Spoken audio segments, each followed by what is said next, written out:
Hi there. Let's get right to it. Criminal law can be divided into two parts. One, substantive law, and the other, the procedural law. Now, in substantive law, it basically defines what exactly a crime is and what shall be the punishment awarded to those who are guilty of committing such crime. This is given by Bharatiya Nyaya Sanhita. Moving on to the procedural part. So, procedural law talks about how the entire machinery of the criminal justice system in our country works, such as how an FIR is filed, and how an investigation takes place, and how an arrest is made, and when the trial starts, and how exactly the trial concludes, either with conviction or acquittal. Nice. So, this entire process is described in the procedural law, which is Bharatiya Nagarik Suraksha Sanhita. Now, let's not forget the law of evidence, which is heavily relied upon in any procedural law. So, this law of evidence, which is given by Bharatiya Saksha Adhiniyam, tells us what exactly is admissible as evidence and what is not, and the evidentiary value of each and everything. So, all these three things or three laws together work in tandem with each other and comprises criminal law in our country. Criminal procedure is a subject under concurrent list of the Constitution.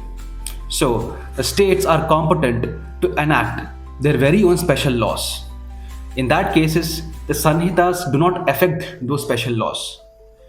So, let's move on to who all comprise this criminal justice administrations. Who are all the functionaries of the criminal justice administration? The judges, the police, the accused, the advocate, the witness, and members of the public. All these people can be called the stakeholders of this criminal justice administration.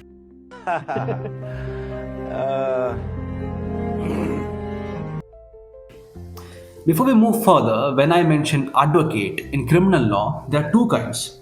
One is the public prosecutor, who represents the state, and it is his duty to assist the court in determining the truth of the case. And then there is the defense counsel, that is the advocate who is representing the accused. In India, we follow the adversarial criminal justice system.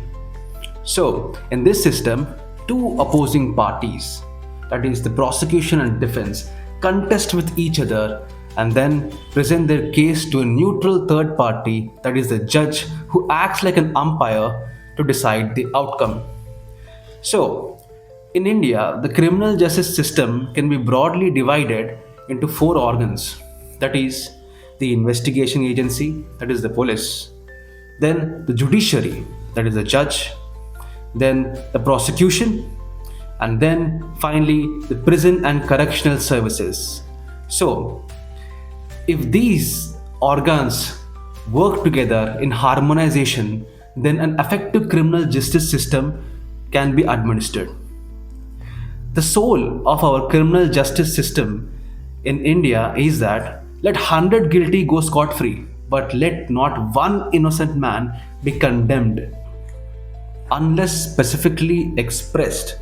Generally, the burden of proof is on the prosecution to establish the guilt of the accused beyond reasonable doubt. So, there is this tussle between the power of state to enforce law and administration and between the individual's liberty and his rights in our criminal law. That is the beauty of it. So, in this back and forth, tedious process of administration of powers by the state and protecting an individual's liberty and the rights, that is where advocates step in and be the enforcer and hands of justice. Lastly, but not the least, in a world filled with virus called ignorance, know the law, stay protected.